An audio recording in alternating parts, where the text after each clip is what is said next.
Bueno, desitjada i necessària. Bé, els ànims, bé, tampoc és que hagin estat malament, quan hem estat en aquell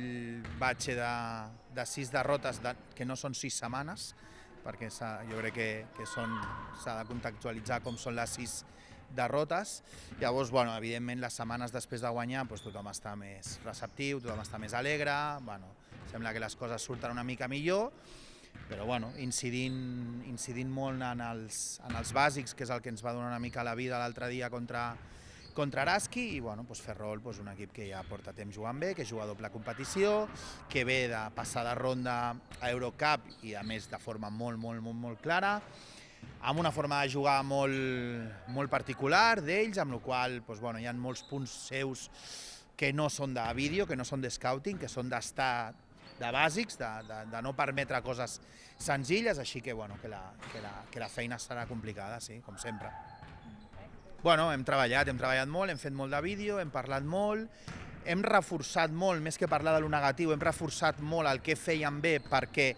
en aquells moments que ens n'anàvem de 10, de 12 o de 18, com el dia de la penya, què fèiem bé, i hem analitzat una mica també nosaltres què és el que passava en aquell moment. Sí que és veritat que ara, en el bàsquet ara més modern, aquests parcials es veuen en moltes categories, no només en aquesta, sinó en nois, també es veuen, un equip que guanya de 20 i al cap de 4 minuts està perdent, però evidentment quan guanyes de 18 l'has de voler controlar. Llavors hem parlat molt, hem tocat molt l'aspecte psicològic, el què fer, el tenir una sèrie de còdics i d'eines perquè quan ens passin aquestes coses que comencem a detectar que ens fiquem en un moment dolent, tenir 4 coses a què agafar-nos perquè això no ens passi, però ens passi menys. I res, i hem estat aquí. Jo crec que la part positiva de l'altre dia contra Araski va ser una mica aquesta, una primera part excel·lent, on marxem 15 a dalt, sortim al tercer quart, i en un moment ja estem una a dalt només, o 3 a dalt, ens vam refer, vam sortir, amb la qual jo crec que aquesta és una de les notes més positives del partit de l'altre dia. El que et deia abans, la manera de jugar, crec que juguen molt bé, que es passen molt bé la pilota, que defensivament són molt agressives, que et pressionen, que et fan traps a tota pista i que porten molt de temps fent-ho bé i que fiquen molts punts de coses que, de lectures, més que de sistemes o de coses, són lectures i les tenen molt ben agafades, porten amb el mateix entrenador molt de temps, amb la qual cosa hi ha molta sèrie de coses, no destacar una jugadora, sinó més el bloc, evidentment Gala Mestres o Blanca Millán o l'interior que tenen.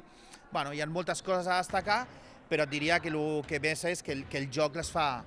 molt bones. Sí, jo crec que hem sigut prou competitius sempre quan hem jugat fora, perquè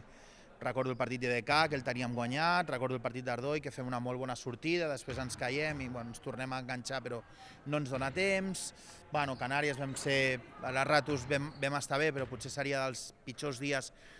fora de casa. Llavors, sí, els deia que ja que hem guanyat a casa, que aquesta victòria tingui doble, si aconseguim treure'n una fora, que ens faci marxar si es pot dir vacances, perquè són 2 dies, de descans amb bones sensacions i guanyant fora a un equip que, com et deia abans, que juga molt bé i que a casa seva ho posa sempre molt difícil.